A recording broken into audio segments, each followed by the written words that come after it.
Amahoro n'imigisha bateze amatwi amakuru y'ukuri TV. Uyu ni umwanya tubagezaho byinshi bitandukanye biba biri gucaracara hirya no hino, ariko reka kuri iyi nshuro tubagezeho amakuru ari gucaracara muri aka kanya, aho bigaragara ko ibiro bya Minisitiri w'Intebe byagaragaje ko uwahoze ari Guverineri wa Banki Nkuru y'Igihugu cy'u Rwanda ariwe John Rwangombwa akurwa kuri uyu mwanya cyangwa se asimbuzwa mu by'ukuri.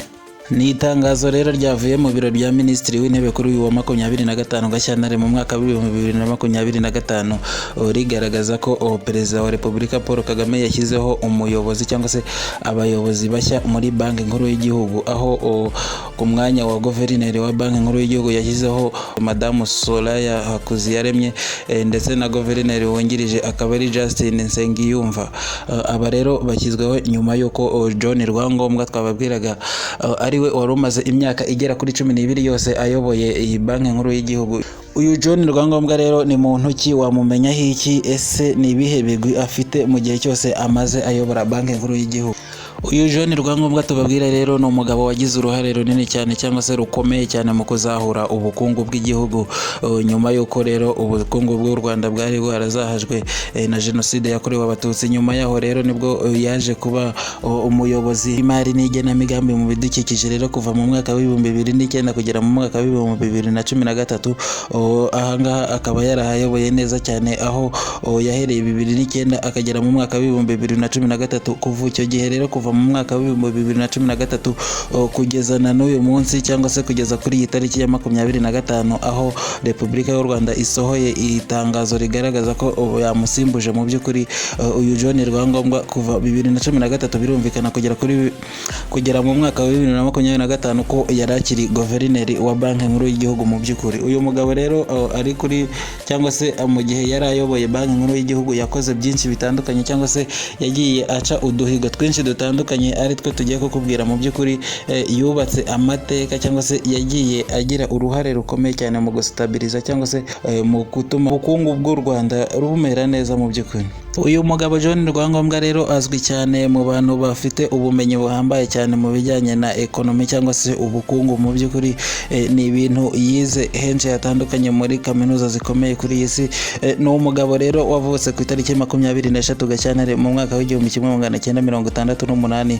Ibi bintu byo kumenya ubukungu buhambaye cyane cyangwa se ubu bumenyi buhambaye cyane mu bijyanye n'ubukungu yabukuye muri kaminuza ya Makerere hariya mu Bugande, kaminuza imwe muri kaminuza zikomeye hano mu burasirazuba bwa Afurika. Akaba ariho yigaga ibijyanye n'ubukungu rero cyangwa se ekonomi. Akaba yarakomereje muri kaminuza ya London. Muri kaminuza ya London akaba ariho yakomereje, yahakuye ubumenyi buhambaye cyane bujyanye n'ubukungu.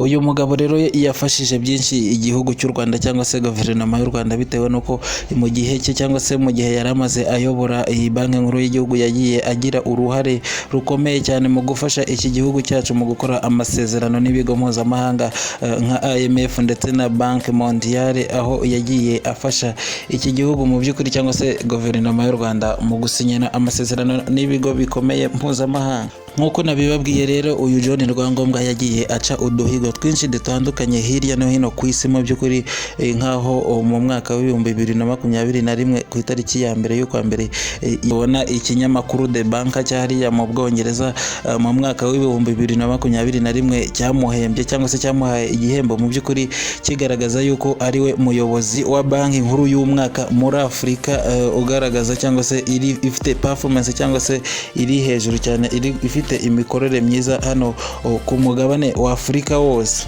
Birumvikana rero ko uyu John Rwangombwa ariwe wari uyoboye neza banki muri Afurika yose, kuko iki kinyamakuru The Banker cyarimo gihemba buri muntu cyangwa se abayobozi ba banki bayoboye banki zabo neza ku migabane. Mu by'ukuri ni ukuvuga ko ku mugabane wa Afurika yose ariwe wari uyoboye banki neza. Ni ukuvuga ngo no muri Europe buriya baragiye bareba uyoboye cyangwa se uhiga abandi mu kuyobora banki neza. Muri Aziya bibuko no muri Amerika hose. Ni ukuvuga rero uyu John Rwangombwa iki gihembo yaracyegukanye nk'umuyobozi wa banki mwiza muri Afurika yose. Mu by'ukuri hari byinshi byanshingiweho rero kugira ngo John Rwangombwa ahabwe iki gihembo.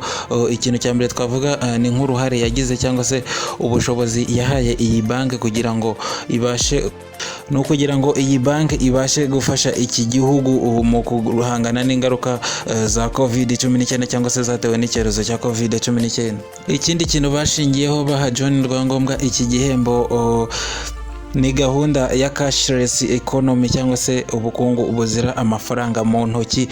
Uyu mugabo rero niwe watangije iki kintu avuga ko kuko yabonaga ko mu bihe bya COVID-19 kuba rero aya mafaranga cyangwa se guhenahana amafaranga mu ntoki byarahagaze cyangwa se yarabigizemo uruhare kugira ngo bihagarare, byatumye serivisi ziyongera ku kigero cya 77% cyangwa se guhererekanya amafaranga mu buryo bugezweho cyangwa se butagoranye bugera ku kigero cya 77% mu gihe cya COVID-19 aho bitari byoroshye kugira ngo umuntu abe yahererekanya ikintu n'undi mu ntoki. Uyu John Rwangombwa rero yagiye agira uruhare rukomeye cyane mu gutuma amabanki menshi atandukanye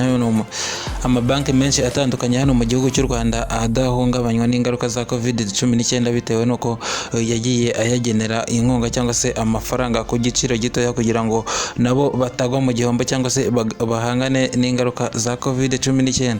Uyu John Rwangombwa rero mu gihe yari ari ku buyobozi cyangwa se mu gihe yari ayoboye iyi banki nkuru y'igihugu mu mwaka wa 2019 nibwo byagaragaye ko manda yiwe irangiye, ariko yaje kongererwa igihe bitewe nuko komeje kurangwa n'udushya twinshi bituma yongererwa manda. Mu by'ukuri akomeza kuyobora kugeza muri uyu mwaka wa 2025 ariho byaje kugaragara ko yaje gusimbuzwa. Mu by'ukuri birumvikana rero uyu John Rwangombwa igihembo cyo kuba ari uwe muyobozi mukuru wa banki hano muri Afurika yaragikuye mu by'ukuri. Mu bandi bahembwe rero n'iki kinyamakuru The Banker harimo umuyobozi wa banki ya Brazil hariya muri Brazil, aho uyu muyobozi yitwa Roberto Campos Neto wahembwe nk'umuyobozi w'umwaka cyangwa se nk'umuyobozi uhiga abandi mu bayobozi b'amabanki hariya ku mugabane wa Amerika. Mu bandi bahembwe na kinyamakuru The Banker akaba ari uyu nguyu Chae Chanto, umuyobozi wa banki nkuru. Chae Chanto akaba umuyobozi mukuru wa banki ya Cambodia. Uyu rero akaba yarahembwe hariya ku mugabane wa Pasifika ndetse no ku mugabane wa Aziya muri rusange. Mu Burayi rero uwahembwe yabaye umuyobozi mukuru cyangwa se uwabaye umuyobozi wa banki nkuru y'umwaka yabaye Stefan Ingves usanzwe ayobora banki nkuru ya Sweden, akaba yarahawe igihembo nawe n'ikinyamakuru The Banker cyahariya mu Bwongereza.